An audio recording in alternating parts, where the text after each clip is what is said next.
नमस्कार, मैं हूं श्वेता सिंह। कहा जाता है कि भविष्य को समझना है तो इतिहास पढ़िए। कहा यह भी जाता है कि भविष्य का निर्धारण करने में इतिहास एक शिक्षक होता है। इतिहास से ही अपने मूल्यांकन की बात अर्थशास्त्र के शिक्षक से आरबीआई गवर्नर, फिर वित्त मंत्री और प्रधानमंत्री पद तक पहुंचने पर 9 साल 359 दिन पहले एक प्रेस कॉन्फ्रेंस में मनमोहन सिंह ने किया था।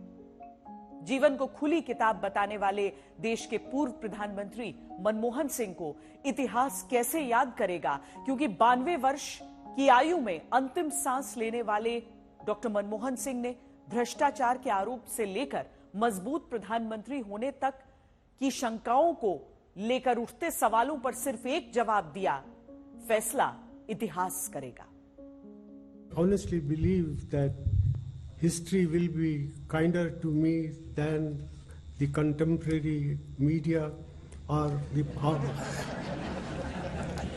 for that matter the opposition parties in parliament. प्रधानमंत्री डॉक्टर मनमोहन सिंह जी के निधन ने हम सभी के हृदय को गहरी पीड़ा पहुंचाई है।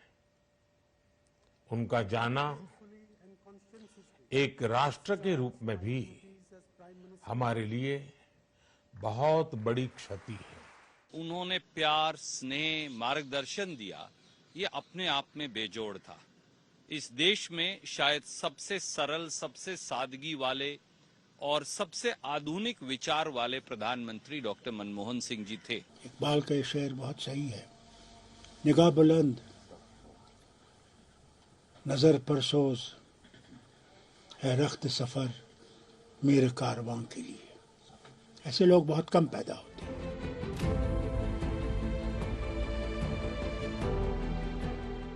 क्या इतिहास केवल अर्थशास्त्र के उस मेहनती विद्यार्थी के तौर पर याद रखेगा जिन्होंने किताबें, डिग्रियां केवल पढ़ाई या कमाई के लिए नहीं उठाई,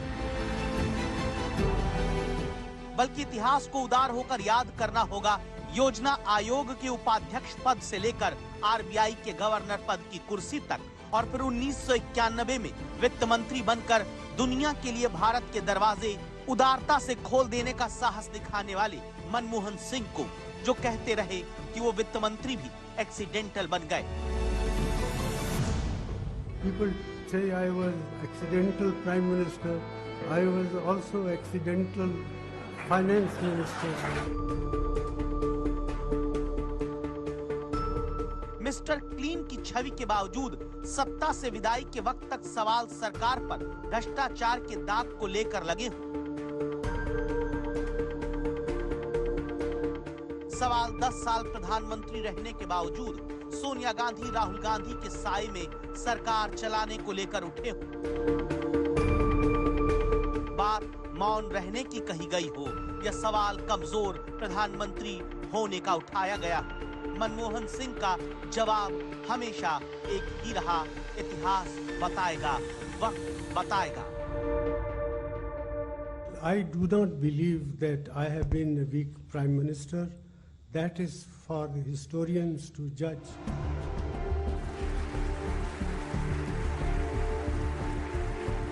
विचारधाराओं के चश्मे से इतर मनमोहन सिंह का मूल्यांकन इतिहास जब भी करेगा, ये जरूर पाएगा कि 3 दशक के सक्रिय सार्वजनिक जीवन में 32 दांतों के बीच जीभ जैसे शांत सौम्य तरीके से बड़े फैसले लेते रहे।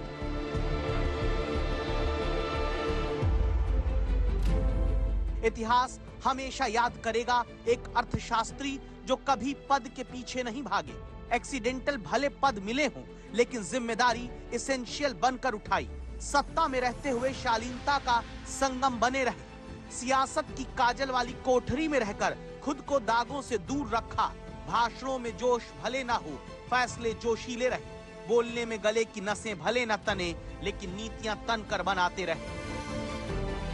इतिहास के पन्नों में यह दर्ज रहेगा कि कड़े फैसले केवल प्रचंड बहुमत होने पर ही नहीं, सियासत में प्रचंड साहस से भी लिए जा सकते हैं।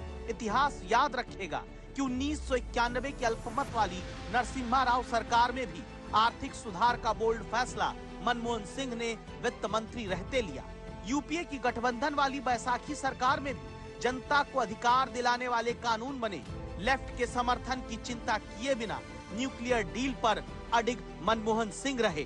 सोनिया राहुल के नीचे काम करने के उलाहनों के बीच न गरिमा पद की कम होने दी, न समझौता कभी अपनी जवाबदेही से किया। It is not a disadvantage.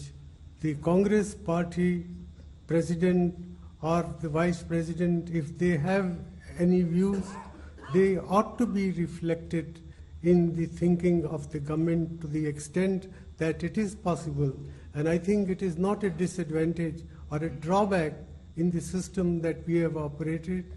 The fact that Mrs. Gandhi, or for that matter Rahul Gandhi, were there to back the government up is something which has enabled us to deal with many difficult moments. तो आपके लिए कुछ अर्ज कर रहा हूं, आपके मौन के लिए कुछ अर्ज कर रहा हूं। परिंदों को मंजिल मिलेगी हमेशा, परिंदों को मंजिल मिलेगी हमेशा, ये फैले हुए उनके पंख बोलते हैं, वही लोग रहते हैं खामोश अक्सर जमाने में जिनके हुनर बोलते हैं। 1991 में जब डॉक्टर मनमोहन सिंह भारत के वित्त मंत्री बने, तब देश एक बहुत बड़े आर्थिक संकट से घिरा हुआ था। लेकिन संकट के उस दौर में ऐसी नीति की नींव मनमोहन सिंह ने रखी कि कहा जाता है प्रधानमंत्री तब रहे नरसिंह राव हैरान रह गए। पूछने लगे कि क्या ये सब करने के लिए उन्हें सरकार में लाए हैं। इतिहास कहता है कि तब फैसलों के पास फेल होने की जिम्मेदारी डॉक्टर मनमोहन सिंह के कंधे पर डाल दी गई और मुस्कुराते हुए 33 साल पहले वित्त मंत्री रहते मनमोहन सिंह ने कहा, मंजूर है। इतिहास में रखी गई भारत की आर्थिक आजादी की उसी आधारशिला का भविष्य आज आप देख रहे हैं।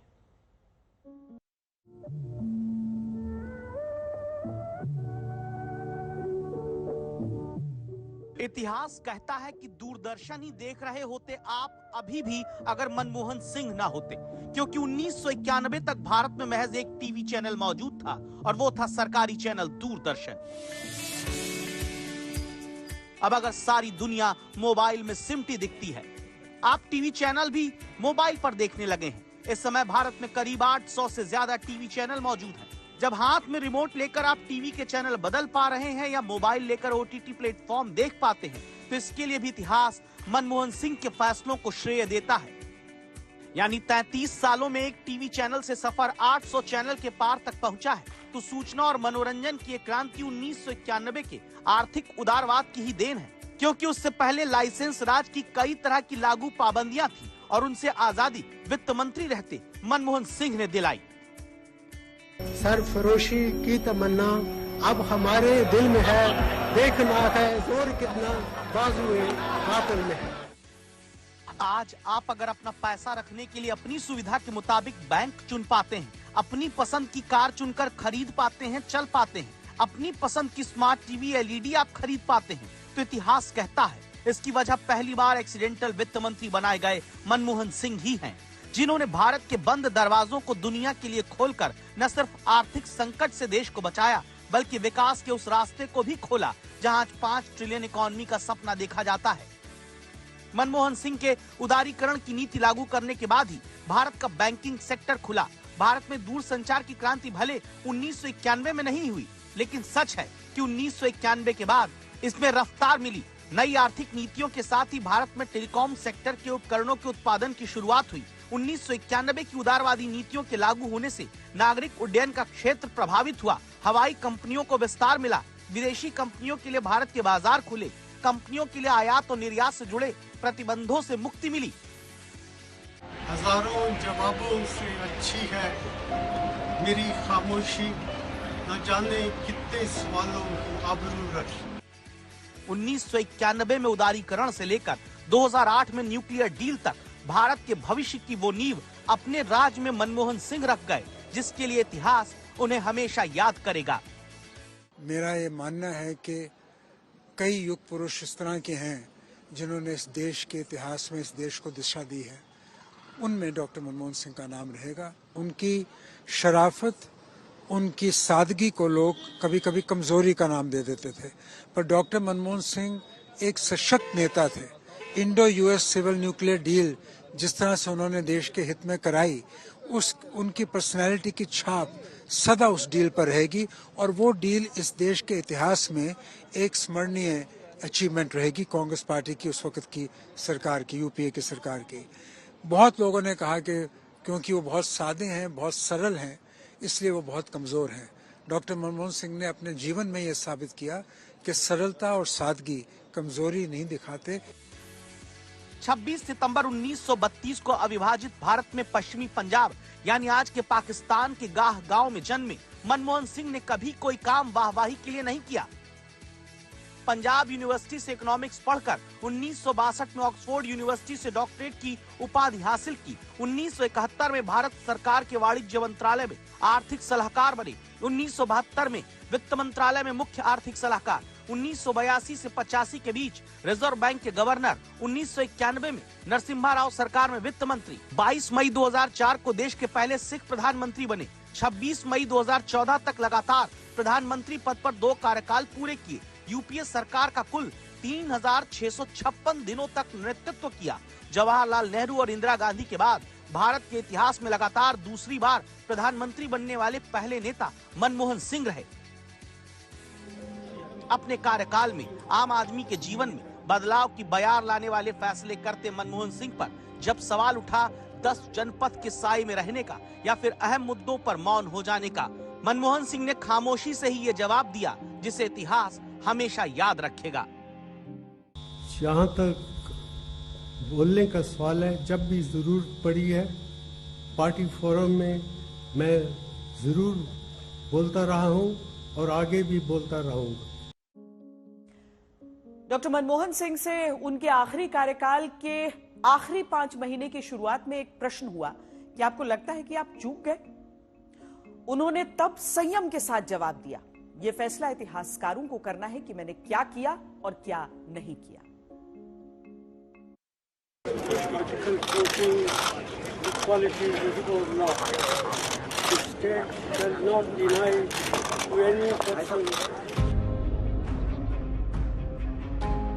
संविधान पर संग्राम के दौर में उसी संविधान की प्रस्तावना का पालन करने में मनमोहन सिंह हमेशा कितना आगे रहे, इसके लिए भी इतिहास उदारता से सच्चाई बताता है।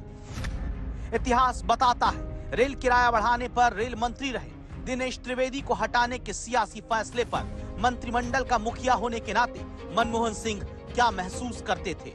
मैंने उनको एक बार पूछा था कि डॉक्टर साहब आपके लिए सबसे कठिन क्या था, मतलब न्यूक्लियर डील थी, कौन सी चीज आपके कार्यकाल में आपको कठिन लगी? तो उन्होंने मुस्कुराए और बहुत दुख भरे शब्दों में कहा था कि सबसे कठिन तुम थे मेरे लिए, और बहुत प्यार से मुझे तुम ही कहते थे, दिनेश कहते थे। मैंने कहा मतलब कि तुम्हारा जो इस्तीफा था मुझे समझ नहीं आ रही थी मैं क्या करूं, कि वो बजट मेरा भी था जितना तुम्हारा था, और मुझे बहुत परेशानी हुई। फिर मैंने कहा कि सर आपने जो भी किया वो देश के लिए किया, हमने भी वही किया, और बस यही थे मनमोहन सिंह जी। इतिहास याद करता है अपने साथियों पर भरोसे को लेकर मनमोहन सिंह की ताकत कितनी थी। कैबिनेट में जब बैठते थे, एक बार हम आपको वाक्य सुनाए कि ब्रेकिंग न्यूज हमेशा होती है, एंकर्स को भी चलता है, आपको भी श्वेता जी चाहिए होता है, तो कैबिनेट के मीटिंग के अंदर से ब्रेकिंग न्यूज आती थी। तो हम लोग ने कहा कि प्राइम मिनिस्टर जी ये तो बहुत गलत बात है कि हम लोग यहाँ गोपनीयता की बात कर रहे हैं और कोई एसएमएस भेज रहा है। तो उन्होंने कहा कि देखिए हमारे पास 2 रास्ते हैं, एक रास्ता ये है कि सबको बोले कि आप टेलीफोन आपका बाहर छोड़कर आइए, और दूसरा रास्ता है कि हम हमारे जो साथीदार हैं उन पर विश्वास करें। तो मैं तो अपने साथीदार पर विश्वास करूंगा, और जो भी मैसेज भेजता है उसको मैं निमंत्रण बहुत हाथ जोड़ के प्रार्थना करूंगा कि मेहरबानी करके मत करो। उसके बाद से कोई मैसेज भेजना बंद किया, जो भी भेज रहा था। तो ये थे मनमोहन सिंह जी जो अपने साथीदार को पूरा ट्रस्ट करते। इतिहास याद रखेगा विपक्ष में आने के बावजूद राष्ट्र को लेकर राजनीति मनमोहन सिंह ने कभी नहीं की।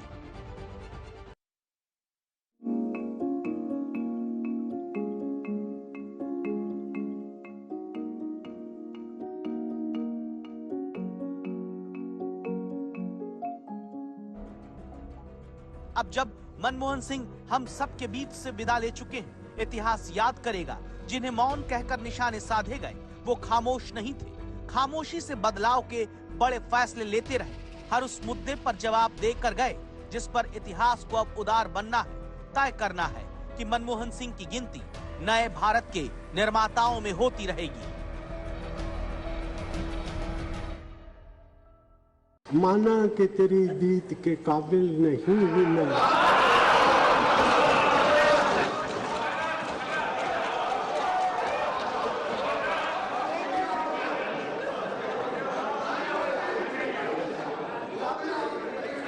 माना कि तेरी दीद के काबिल नहीं हूं मैं, तू मेरा शौक तो देख, मेरा इंतजार देख।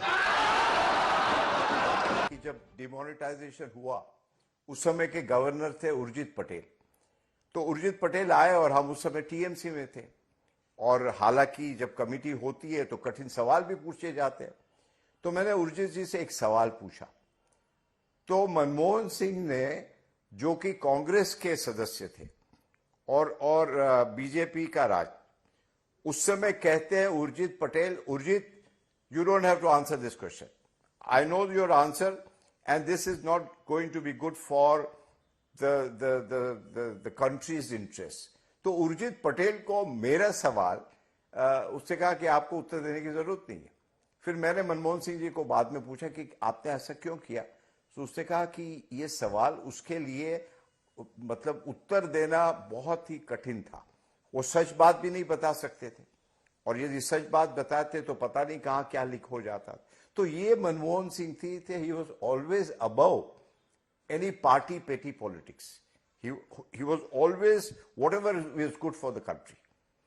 तो मतलब कहीं भी उनको मौका भी मिलता था ना, उसमें वो ब्राउनी पॉइंट स्कोर करने की जरूरत नहीं समझते। इतिहास याद रखेगा, सत्ता में न रहने के बावजूद जवाबदेही से कभी मनमोहन सिंह पीछे नहीं हटे। अमेरिका के पूर्व राष्ट्रपति बराक ओबामा ने मनमोहन सिंह के बारे में कहा था कि जब वो बोलते हैं तो दुनिया सुनती है। डॉक्टर मनमोहन सिंह को देश में हुए क्रांतिकारी आर्थिक सुधारों का श्रेय दिया जाता है, जिसने हमारे देश की तकदीर और तस्वीर दोनों बदल दी। लेकिन विदेश नीति में बड़े कदम उठाने के लिए भी मनमोहन सिंह को याद किया जाएगा।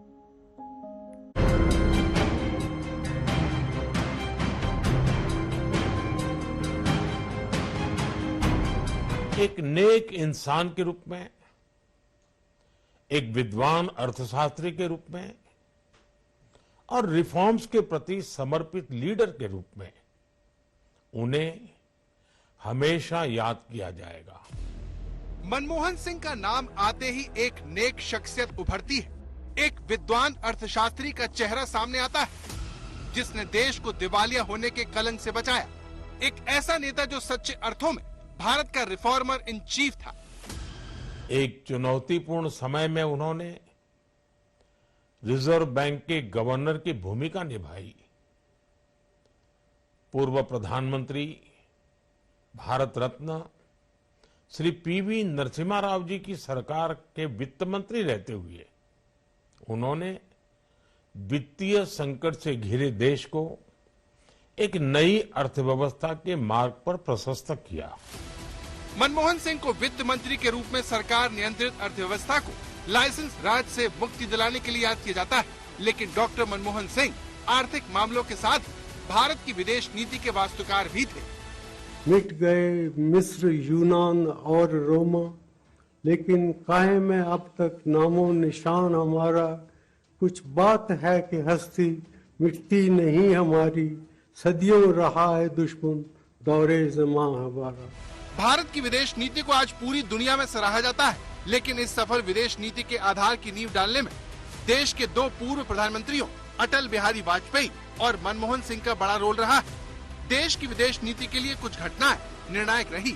साल 1991 में मनमोहन सिंह के नेतृत्व में आर्थिक सुधार की घटना ने विदेश नीति को नया आकार दिया।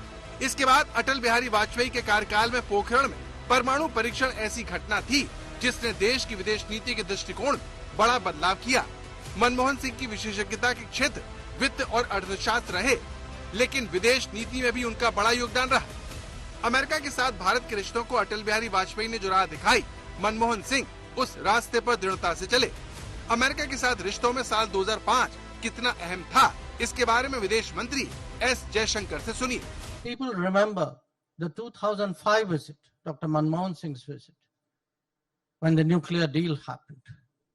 I was there too, as someone negotiating it. People remember Prime Minister Modi's own earlier visit. You know, the Madison Square Garden, the first visit, the MLK Memorial. But I have to say that this one was different. It was different definitely in optics. I mean, you, as I said, you all saw it for yourself. Nuclear deal के दौरान S Jaishankar विदेश मंत्रालय में संयुक्त सचिव थे। इसके चलते डॉक्टर जयशंकर भारत अमेरिका के बीच हुए असैन्य परमाणु समझौते पर बातचीत करने और विभिन्न मुद्दों पर सहमति बनाने वालों में प्रमुख व्यक्ति थे, जिन्होंने देश हित में मनमोहन सिंह को अपनी सरकार को दांव पर लगाते हुए देखा। एस जयशंकर ने साल भर पहले अमेरिकी दौरे के आखिरी दिन डॉक्टर मनमोहन सिंह को याद किया था। देश के सामने मनमोहन सिंह के इस योगदान को रेखांकित किया, जिसने आगे जाकर अमेरिका के साथ रिश्तों की परिभाषा ही बदल दी। I think what has changed is India and the United States used to deal with each other. Today they work with each other. That is really what has changed. Manmohan Singh के निधन पर एस जयशंकर ने लिखा, भारतीय आर्थिक सुधारों के निर्माता माने जाने के साथ ही वे हमारी विदेश नीति में रणनीतिक सुधारों के लिए भी समान रूप से जिम्मेदार थे। उनके साथ काम करना मेरे लिए बेहद सौभाग्य की बात थी। उनकी दयालुता और शिष्टाचार को हमेशा याद रखूंगा। एक परिपक्व नेता के तौर पर मनमोहन सिंह ने दिखाया कि विदेश नीति एक निरंतरता है, जो एक सरकार के साथ समाप्त नहीं होती और न ही दूसरी सरकार के साथ शुरू होती है। लेकिन अमेरिका के साथ नए कूटनीतिक जुड़ाव का सरकार में विरोध हुआ। वामपंथियों के विरोध ने कांग्रेस पार्टी को परेशान किया, लेकिन सिंह किंग बनकर उभरे।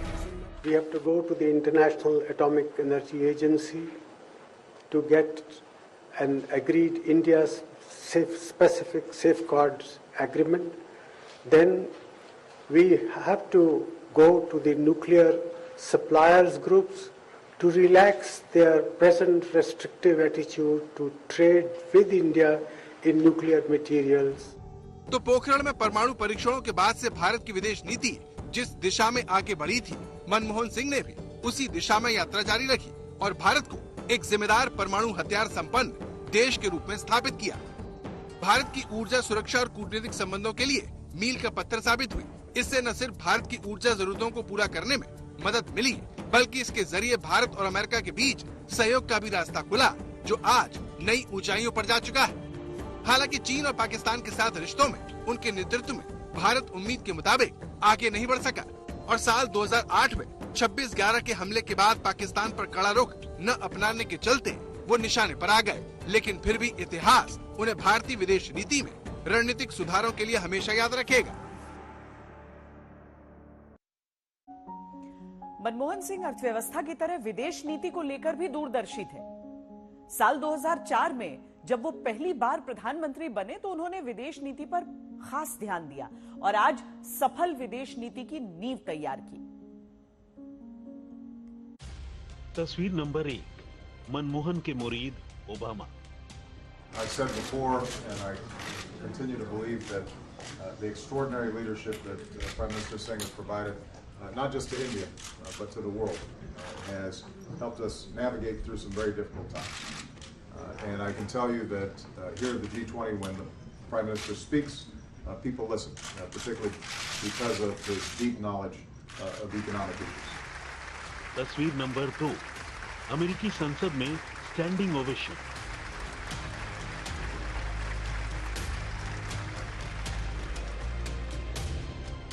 तस्वीर नंबर 3, बुश ने बनाई मनमोहन सिंह की पेंटिंग। बड़े बड़े दिग्गज मनमोहन सिंह की वर्किंग स्टाइल के मुरीद थे। एक बड़ा नाम अमेरिका के पूर्व राष्ट्रपति बराक ओबामा का है। बराक ओबामा कई बार ये दावा कर चुके हैं कि मनमोहन सिंह की आर्थिक नीतियों ने भारत की तकदीर और तस्वीर बदल कर रख दी। जून 2010 में भी कनाडा में G20 में यही कहा कि जब मनमोहन सिंह बोलते हैं तो पूरी दुनिया सुनती है। I said before, and I continue to believe that the extraordinary leadership that Prime Minister Singh has provided, not just to India, but to the world, has helped us navigate through some very difficult times. And I can tell you that here at the G20, when the Prime Minister speaks, people listen, particularly because of his deep knowledge of economic issues. यही नहीं, Barack Obama ने अपनी किताब a promise land में मनमोहन सिंह का जिक्र किया है। ओबामा ने लिखा, मनमोहन सिंह भारत के आर्थिक बदलाव के मुख्य आर्किटेक्ट हैं। 1990 के बाद वो लगातार भारत को एक मजबूत अर्थव्यवस्था बनाने में जुटे रहे। वो भारत की अर्थव्यवस्था को ऊंचाई पर ले जाने वाले प्रमुख आर्किटेक्ट बने। देश की सत्ता के सर्वोच्च स्थान पर पहुंचने वाले वो पहले सिख धर्म को मानने वाले व्यक्ति थे।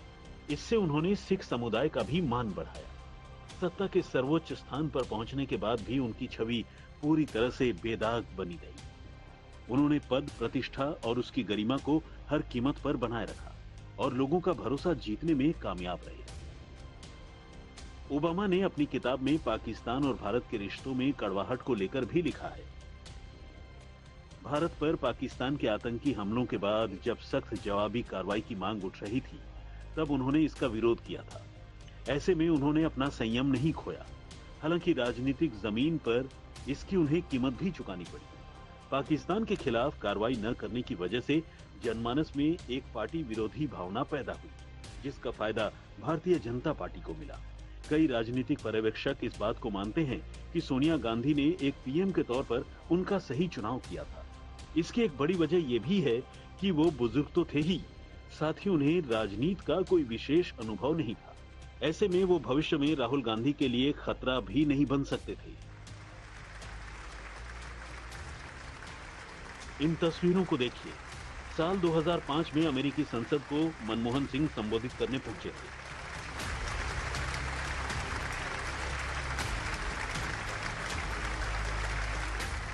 अमेरिका के एक एक सांसद ने मनमोहन सिंह को स्टैंडिंग ओवेशन दिया था। ओबामा हो या फिर अमेरिका के पूर्व राष्ट्रपति जॉर्ज बुश, दोनों अमेरिकी राष्ट्राध्यक्षों ने मनमोहन सिंह का लोहा माना। दुनिया के तमाम बड़े नेताओं के साथ मनमोहन सिंह की केमिस्ट्री गजब की रही। तभी तो जॉर्ज बुश भी मनमोहन सिंह के मुरीद बन गए। अमेरिका के पूर्व राष्ट्रपति जॉर्ज बुश ने जब दुनिया के बड़े नेताओं की पेंटिंग बनाई तो इस लिस्ट में मनमोहन सिंह का नाम भी था। मनमोहन सिंह की ये पेंटिंग जॉर्ज बुश ने बनाई थी। डॉक्टर मनमोहन सिंह से काफी कुछ सीखा जा सकता है। उनकी व्यक्तिगत कहानी लोगों को आत्मविश्वास से भर देती है। 15 साल का सिख शरणार्थी लड़का जिसके परिवार को 1947 में भारत के विभाजन के बाद अपना घर बार छोड़ना पड़ा। बाद में यही लड़का ऑक्सफोर्ड और कैम्ब्रिज में पढ़ने जाता है और बड़े बड़े पद पर रहते हुए दुनिया के सबसे बड़े लोकतंत्र का 2-2 बार प्रधानमंत्री बनता है। दुर्भाग्य की बात यह है कि मनमोहन सिंह इतनी उपलब्धियां हासिल करने के बावजूद एक इच्छा दिल में लिए चल बसे। अभावों और संघर्षों से ऊपर उठकर कैसे ऊंचाइयों को हासिल किया जा सकता है, उनका जीवन ये सीख भावी पीढ़ी को देता रहेगा। मनमोहन सिंह हमेशा एक प्रेरणा के तौर पर याद किए जाएंगे, जिन्होंने संघर्ष को ही अपना साथी बना लिया। लेकिन देश के आर्थिक सुधार के जनक, 2-2 बार प्रधानमंत्री की कुर्सी पर बैठने वाले मनमोहन सिंह एक इच्छा मन में लिए दुनिया से विदा हो गए। एक बार उन्होंने मुझे कहा कि मेरा बड़ा मन है कि मैं अपने गांव में होके आऊं, तो ये उनके मन में इच्छा हमेशा रह गई, वो नहीं पूरी हो पाई। आखिर मनमोहन सिंह को किस बात का मलाल रह गया? इस तस्वीर का रिश्ता मनमोहन सिंह की उस अधूरी इच्छा से है, जिसकी कहानी कांग्रेस नेता राजीव शुक्ला ने उनके निधन के बाद सुनाई। एक बार उन्होंने मुझे कहा कि मेरा बड़ा मन है कि मैं अपने गांव में होके आऊं, लेकिन वो गांव पाकिस्तान में है, झेलम जिले में। तो मैंने कहा क्या देखना चाहते हैं आप? आपका घर है वहां पे? कहने नहीं, घर तो नहीं, लेकिन उस स्कूल में जाना चाहते हैं जहां हम क्लास 4 तक पढ़े थे। तो ये उनके मन में इच्छा हमेशा रह गई, वो नहीं पूरी हो पाई।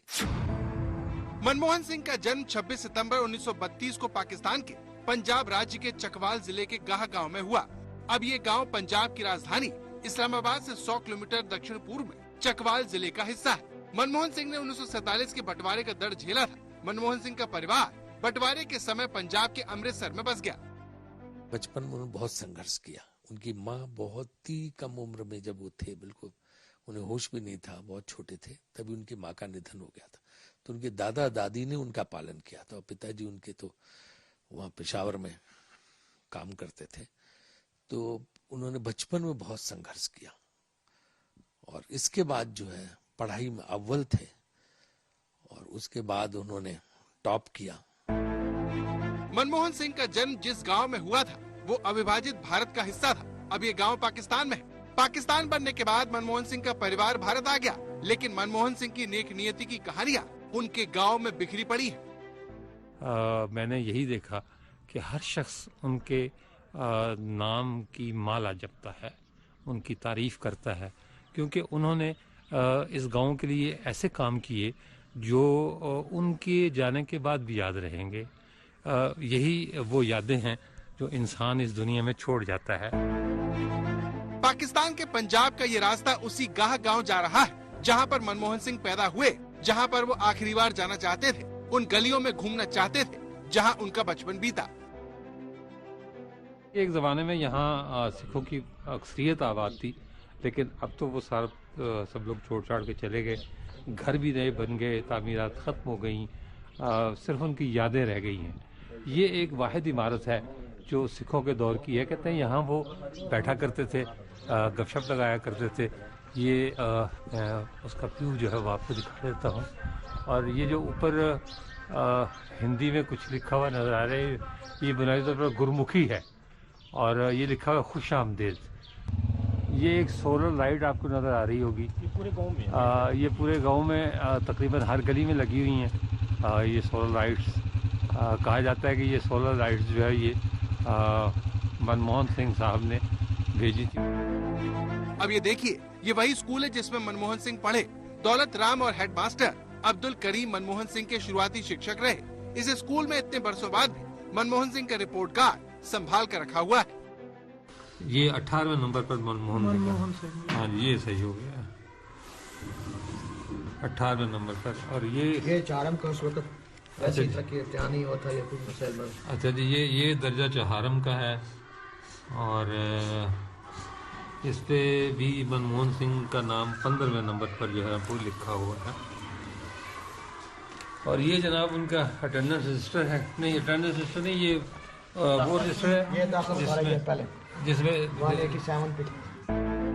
इस गांव से मनमोहन सिंह का जुड़ाव इतना गहरा था कि उनकी दावत पर उनके बचपन के दोस्त राजा मोहम्मद अली साल 2008 में उनसे मिलने दिल्ली आए। मनमोहन सिंह के बचपन का नाम मोहना था। इस तरह राजा मोहम्मद अली ने मोहना को शॉल, चकवाली जूती और गांव की मिट्टी और पानी दिया। बदले में उन्हें पगड़ी और कढ़ाई वाली शॉल तोहफे में मिली। सत्ता संभालने के कुछ ही समय बाद मनमोहन सिंह ने पाकिस्तान के उस समय के शासक जनरल परवेज मुशर्रफ को खत लिखा, जिसमें कहा गया कि गाह गांव की तरक्की के लिए कोशिश की जाए। बचपन को याद करते हुए मनमोहन सिंह ने बताया था कि मिट्टी के तेल के चिराग की रोशनी में उन्होंने पढ़ाई की थी। शायद बचपन की इन यादों के चलते उनकी तरफ से अपने गांव को सोलर लाइट तोहफे के तौर पर दी गई। मनमोहन सिंह साहब ने इस गांव के अंदर बहुत से तरक्याती काम कराए हैं और उस वक्त जो गवर्नमेंट थी उसने ये ऐलान किया था कि ये पंजाब का एक रोल मॉडल गांव बनेगा, मिसाली गांव बनेगा।